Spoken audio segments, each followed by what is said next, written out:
Shalom, peuple de Dieu. Je vais être très bref et j'espère que vous allez bien. Moi, ça va bien par la grâce de Dieu. J'avais une mère et maintenant j'en ai plus. Mais même si j'en ai plus, je vais rendre grâce à Dieu pour ce que j'ai. J'ai un papa qui me supporte physiquement, mentalement et spirituellement. J'ai deux sœurs qui sont très belles et gentilles avec moi et qui étaient très... La mort nous sépare.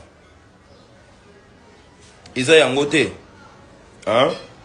V à mariage. C'est ça le V du mariage, n'est-ce pas? Jusqu'à ce que la mort nous sépare. Et dites-nous, s'il vous plaît, hein? Sur le plan biblique, juridique, la loi dit quoi? La loi nous donne combien des années de nous relancer ou de nous remarier après le décès de son épouse ou de son époux. Si certaines personnes prennent 4 ans, 5 ans, c'est eux, voyez-vous. Et puis, vous ne connaissez pas le combat, la pression, la charge, voyez-vous, que le pasteur Marcelo a. Attends, vous ne parlez pas à un homme lambda en fait, vous parlez du pasteur Marcelo. Il a une famille, il a une église, des églises. C'est un pasteur connu dans le monde. Vous ne savez pas le pression, vous ne savez pas les combats, vous ne savez pas la charge qu'il porte. Et comme il est là, il a un père spirituel, il a des pères spirituels, il a des collaborateurs, il a des amis. Pensez-vous que cette décision de se remarier était prise en vain? Non. Il a été bien conseillé. Et puis de toutes les façons, même si vous parlez tout consort, cela ne changera pas sa décision. Donc, nous accueillons Maman Esther avec amour, avec bienveillance. Dieu nous a consolés. Dieu a plusieurs manières de consoler une personne. Il a consolé son serviteur. Je sais que plusieurs personnes vivent des vies, voyez-vous. Donc, vous allez polémiquer là-dessus, vous allez critiquer, vous allez parler parce que vous vivez de ça. Faites-vous plaisir, c'est votre vie. Mais nous là, on est dans la joie. Et chers chrétiens, n'entrons pas dans des futilités. Voyez-vous, célébrons l'Éternel d'avoir consolé son serviteur. Et les autres là, c'est leurs habitudes. Ils vivent de ça. Ils vivent que de ça. Je crois que sa priorité, c'est le ciel. Et il faut soutenir, dans la prière le mariage de l'apôtre Marcelo. Nous bénissons Jésus pour son mariage. Gloire à Dieu.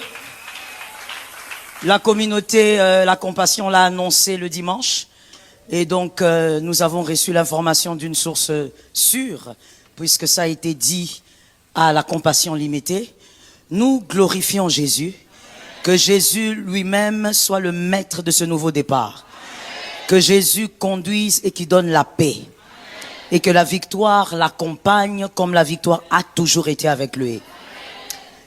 Je tiens à dire à quelqu'un, surtout de cette assemblée, rien ne vaut le ciel. Le ciel doit être préservé à tout prix. Et donc, lorsque quelqu'un fait des choses pour préserver son ciel, évite de juger. Il s'agit là-bas du ciel. Et il s'agit de l'éternité. On l'a vu d'ailleurs avec la feu Madame Blanche. Elle n'est plus. Tout va s'arrêter un jour. Chacun partira à son jour. Donc, il est important de faire des choix qui préservent le ciel. Et lorsque l'apôtre fait ses choix, je crois que sa priorité, c'est le ciel. Et il faut soutenir dans la prière que Dieu soit avec lui. Et j'aimerais dire à quelqu'un qui aussi, certainement dans cette salle, se sent offusqué d'une manière ou d'une autre par cette nouvelle, c'est que le deuil de Maman Blanche soit court ou long, ça ne change rien à ce qu'elle a été. Ça ne change rien à l'histoire qu'elle a vécue. Que le deuil de Maman Blanche prenne 2 jours, ou 4 ans, ou 10 ans, ou 30 minutes, ça ne change rien au fait qu'elle a été une ascète. Elle a été une étoile majeure. Et cela ne changera rien à son histoire. Et nous bénissons Jésus pour